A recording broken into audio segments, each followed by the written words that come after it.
lagay ng ating panahon ngayong tanghali po ng December 9, 2024. Sa ngayon po ay patuloy pa rin na lumalakas ang bugso ng hanging amihan at ito ay patuloy pa rin na umiihip sa malaking bahagi ng Luzon, lalo na po sa silangan, at easterlies naman ang hangin na umiihip sa Visayas at may shear line o yung imaginary line ng hangganan ng malamig na hanging amihan at mainit na easterlies na nag-i-extend po dyan sa may Bicol region, at ang intertropical convergence zone ay nakaka-apekto naman po sa Mindanao. Ang ITCZ po ay tinagurian niya na breeding ground ng mga sama ng panahon dahil kalimitan dyan nagsisimula ang mga sirkulasyon na nakakabuo po ng mga kumpol ng kaulapan, at kaya po ninyo napapansin ay meron na pong cloud clusters within that ITCZ, pero sa atin naman pong long range forecast maliban sa banta ng mga low pressure area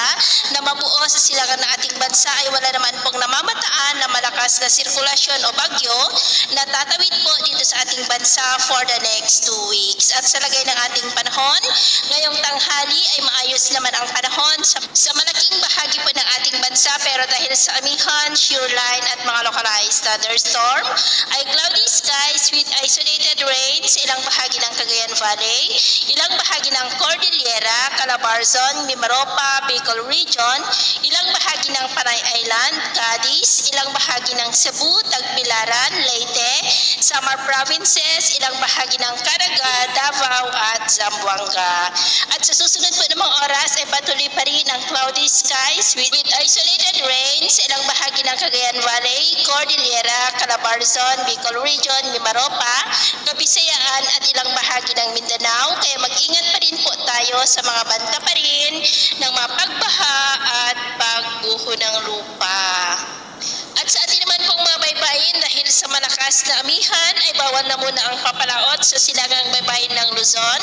kanlunang baybayin ng Luzon, seaboard ng Northern Cagayan, Babuyan Island Seaboard at Batanes Seaboard, dahil ang mga alon dyan ay posible po na aabot hanggang sa 6 to 14 feet. Kaya hanggat maaari ay iwasan na po muna natin ang papalaot dyan sa mga may kulay pula para mas makaiwas sa mga sakunang